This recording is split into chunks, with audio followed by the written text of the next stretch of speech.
Hi, my name is Ari Sky. I'm Lakeville Town Administrator. I'd like to welcome you to the second in our series of videos on Welcome to Lakeville Town Government. With me today is Matt Perkins, our police chief. Matt will be showing us around the Lakeville Police Station. Welcome to the interior of the Lakeville Police Department. This is the lobby.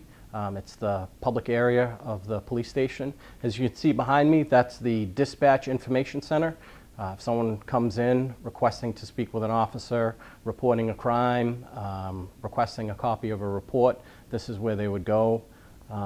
It's also the area that we do licensing. If you came in for a license to carry, you would be processed right here in the lobby. One of our programs, if you see over here, is the prescription take-back program, and we work in partnership with the DA's office in Covanta Energy in Wareham. If you have any unused, unwanted, expired medications that you don't want laying around your house, you're afraid that it could contaminate your well water if you flushed it down the toilet, feel free to come in here, drop it off. We request that there's no liquids that go in there, and we don't go through it. We seal it up. It's placed in the evidence storage, and then about twice a year we bring it to CMAS where it's disposed of and turned into energy. Welcome to the community room. This is just off the lobby of the Lakeville Police Department. The main function of this room is to serve the town as an emergency operations center.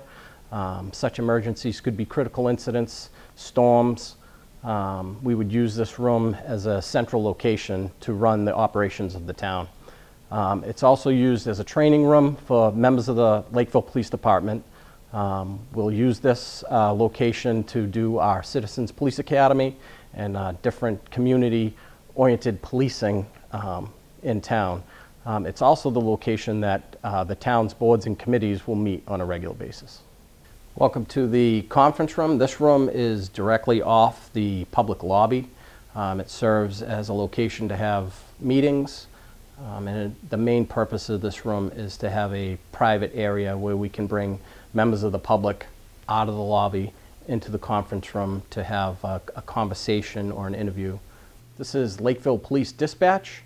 The operations that happen in here are police dispatch and fire dispatch. We have 2 public safety answering points, PSAPs, for 911. If anyone were to call 911 from a landline or cell phone, this is where your phone call is going to go, and it will be answered by a Lakeville Police Fire dispatcher.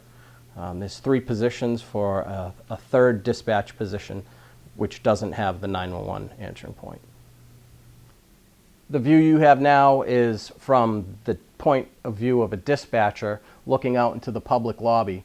So when someone comes in to speak with a dispatcher, they would come up to this glass. It's also the location that we do our firearms licensing and fingerprinting and photographs. Coming out of dispatch, we just cross the hall and we can go right into the booking area.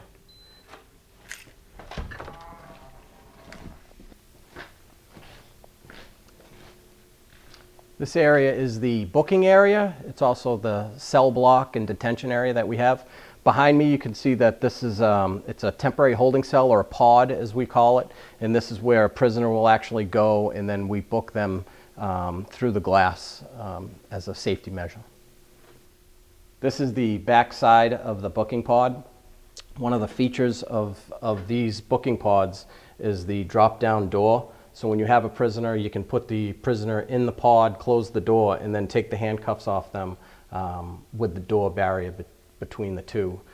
It's a safety feature that we didn't have in the old police station, and it's actually, helped, use of force situations, and it's the overall safety of the police officer and the suspect being detained.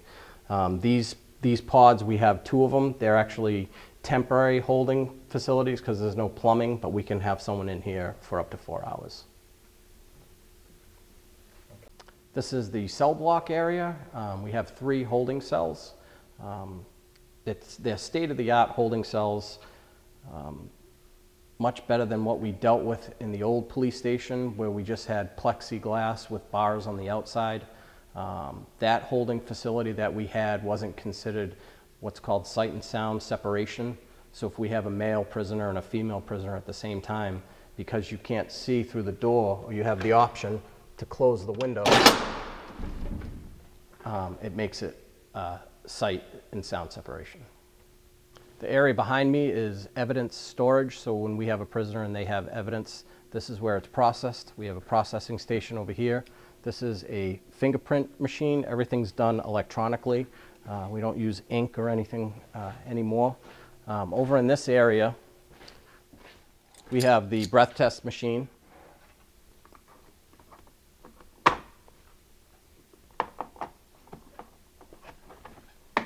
We also have first aid kit and AED, and then these are the lockers for prisoner storage. This is the Sally Port, which is directly off booking. This is the area that we bring the prisoner in and we transport them in a police car. The good thing about this area as opposed to the old police station is it's all enclosed, it's all level, and there's no room for accidents, trips and fall, or escapes. This is the patrol room. This is the area where each officer has his or her desk where they do report writing, they'll do investigations, return phone calls. This area is also the central location where they'll do roll call. Everybody will meet at the beginning and ending of each shift to go over the events and any information that they need to pass along to the next shift. It also has a break room behind us, and then a sergeant's room over here for supervisors. This area is the outbuilding, which is behind me, which is used for storage. This area up front is covered parking for our police cars. We have 9 marked police cars, 1 semi-marked police car, and 4 unmarked police cars. It allows us to park the emergency vehicles undercover while protecting them from the elements. It saves a lot of time responding to emergencies when you don't have to clear your cruiser off from all the snow. And I would like to thank everybody for coming along on the tour. This is the conclusion of the tour of the Lakeville Police Station. And on behalf of the men and women of the Lakeville Police Department, I would like to thank you. I would like to thank the citizens of Lakeville who supported us to get us this beautiful police station. Thank you.